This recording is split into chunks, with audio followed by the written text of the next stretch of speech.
এক ব্যক্তিকে নিয়ে আসা হবে কিয়ামতের দিন, যার 99টা খাতা থাকবে, 99টা মোটা মোটা খাতা থাকবে, আর এই খাতাগুলোতে সব গুনাহ লেখা থাকবে, গুনাহ পরিপূর্ণ, জীবনে যত গুনাহ করেছে। কুল্লু সিজিল্লিন মাদ্দাল বাসার, রাসূলুল্লাহ সাল্লাল্লাহু আলাইহি ওয়াসাল্লাম বলছেন যে প্রত্যেকটা খাতা এত বড়, এত গুনাহ করেছে যে এই খাতাগুলো লিখতে লিখতে ভরে গেছে। কুল্লু সিজিলিন মাদ্দাল বাসার, প্রত্যেকটা দপ্তর বা প্রত্যেকটা খাতা একেবারে দৃষ্টিশক্তির শেষ সীমানা পর্যন্ত পৌঁছে গেছে। আপনি এখান থেকে তাকান, কতদূর দেখতে পান। সেই কিয়ামতের দিন যে দৃষ্টি দেওয়া হবে, দৃষ্টি শক্তি দিয়ে মাপা হচ্ছে খাতাগুলো, তখন তো আর এরকম স্কেল ছিল না, ইঞ্চি ছিল না, ফিতা ছিল না যে বলে হ্যাঁ এত ফিট, এত মিটার। আল্লাহ রাসূল সাল্লাল্লাহু আলাইহি সাল্লাম এইভাবে বুঝাচ্ছেন, কুল্লু সিজিলিন মাদ্দাল বাসার, প্রত্যেকটা খাতা দৃষ্টিশক্তির শেষ সীমানা পর্যন্ত প্রসারিত। এত লম্বা, এত চওড়া খাতা, সবগুলো খাতা গুনার খাতা, এত পরিমাণ গুনাহ করেছে। এই যে বললাম না, 100 বছর পর্যন্ত শুধু গুনাই করেছে। তাহলে কত প্রকার গুনাহ হইতে পারে। তারপর আল্লাহ তাবারক ওয়া তাআলা স্বীকারোক্তি নেবেন, সেগুলো আল্লাহই তো ব্রেনটা আবার সেট করবেন, তাই না? ব্রেন হয়তো আরো প্রখর হবে, আরো তেজ হবে, আরো হয়তো মেধা সম্পন্ন হবে। তাকে বলা হবে যে আতুনকিরু মিন হাযা শাইআন, এই যে 99টা খাতা, গুনার খাতা, সবগুলো পরিপূর্ণ হয়ে করে ফেলেছো গুনাহ দিয়ে, এর কি কিছু তুমি অস্বীকার করতে পারবে? দেখো তো কোনটা অতিরিক্ত লিখে ফেলেছে নাকি ফেরেশতারা। ফেরেশতারা তো লেখে। তো সে বলবে, স্বীকার করবে যে না আল্লাহ, আমি যা পাপ করেছি সবই লেখা, সব আমার মনে পড়তেছে, এগুলো আমি করেছি।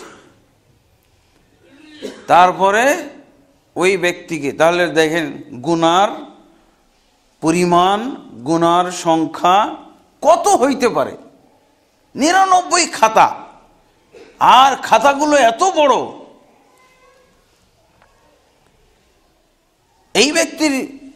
এই ব্যক্তিকে আল্লাহ তাবারক ওয়া তাআলা যখন স্বীকার করাবেন, সেও স্বীকৃতি দিবে, তখন সে আরো বিপদে পড়ে যাবে। তখন সে মনে করবে যে আর আমার রক্ষা নাই, শেষ, আর আমার কোনো নাজাত নাই। তখন ওই সময় আল্লাহ তাবারক ওয়া তাআলা বলবেন যে আমার দরবারে কেউ মাজলুম হয় না, তার কারো প্রতি জুলুম করা হয় না। তুমি একটা ভালো কাজ করেছো, সেই ভালো কাজটা আমার খাতায় লেখা আছে। সেই ভালো কাজটা কি? তাওহীদ। তাওহীদ তুমি ঠিক রেখেছিলে দুনিয়ায়, আর সেই তাওহীদ ঠিক রাখার জন্য আল্লাহ তাবারক ওয়া তাআলা তাওহীদের কালেমাটা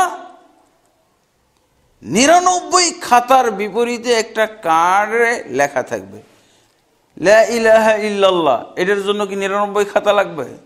এর জন্য কি লাগবে? একটা ছোট্ট কার্ড লাগবে। আল্লাহ তাবারক ওয়া তাআলা তার জন্য একটা কার্ড বের করবেন। সেই বান্দা নিজেই বলবে যে আল্লাহ, এই কার্ডটা 99 খাতার তুলনায় কি উপকারে আসতে পারে, এর কি ওজন হইতে পারে। 99 খাতা তো এক পাল্লায় উঠিয়ে দেওয়া হবে, এক পাল্লায় উঠানোর জন্য প্রস্তুত আছে এবং স্বীকৃতিও নেওয়া হয়েছে, কোনোটাই অস্বীকার করার তার ক্ষমতা হলো না। এখন এর বিপরীতে একটা কার্ড অন্য পাল্লায় উঠানো হবে। সেই বান্দা নিজেই বলবে নিজেই এরকম মন্তব্য আসবে তার পক্ষ থেকে যে আল্লাহ কি কি তুলনা হতে পারে এই কার্ডের এই 99 খাতার সাথে। তখন আল্লাহ তাবারক ওয়া তাআলা এই কার্ডটা অন্য পাল্লায় দিয়ে দিবেন। তারপর দেখা যাবে কি রাসূলুল্লাহ সাল্লাল্লাহু আলাইহি সাল্লাম যে বর্ণনা দিয়েছেন সেটা কি ফাতাশাতিস সিজিল্লাত, যত গুনার খাতাগুলো অন্য পাল্লায় উঠানো হয়েছে সবগুলো হালকা হয়ে যাবে এই কার্ডের বিপরীতে। কার্ডের বিপরীতে কার্ডটা হয়ে যাবে সবচেয়ে ভারী, তাশাতিস সিজিল্লাত, আর খাতাগুলো উপরে উঠে যাবে আর কার্ডের পাল্লা ভারী হয়ে নিচে নেমে যাবে। আল্লাহু আকবার। এই জন্যই বলা হয় তাওহীদ। তাওহীদের জন্য আল্লাহ তাবারক ওয়া তাআলা সমস্ত মাখলুকাতকে সৃষ্টি করেছেন। তাওহীদের জন্য, আল্লাহর একত্ব কায়েম করার জন্যে আল্লাহ তাবারক ওয়া তাআলা সমস্ত মাখলুকাতকে সৃষ্টি করেছেন। এই জন্য সমস্ত মাখলুক এই কালেমার তুলনায় হালকা হয়ে যাবে। শুধু তো তাই না, আরো এই ব্যাপারে অনেক হাদিস রয়েছে।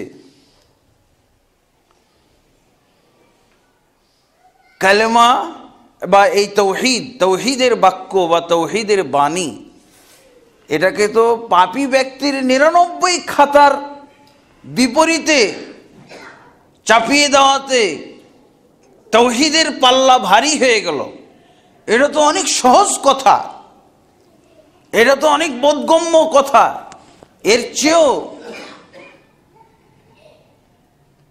রাসূলুল্লাহ সাল্লাল্লাহু আলাইহি ওয়াসাল্লাম হাদিসের ভিতরে অন্য একটি হাদিসের ভিতরে তাওহীদের যে ওজন, তাওহীদের যে ভার, তাওহীদের যে ভারত্ব, এটা আরেক হাদিসের ভিতরে বর্ণনা করেছেন। সেটা কি, এক পাল্লায় আসমান জমিন এবং আসমান জমিনের ভিতরে আসমান জমিন আবাদ করার জন্য আরো যত মাখলুকাত আছে সমস্ত মাখলুকাতকে এক পাল্লায় উঠিয়ে দেওয়া হবে আর আরেক পাল্লায় তাওহীদকে রাখা হবে।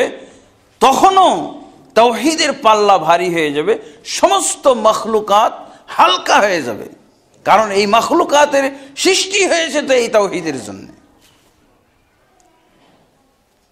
আমি শুধু 99 খাতার বিপরীতে তাওহীদ যে এত ভারী, তাওহীদের ওজন বোঝাটা সহজ করার জন্য আমি ওই হাদিসের সূত্রটাও নিয়ে আসলাম।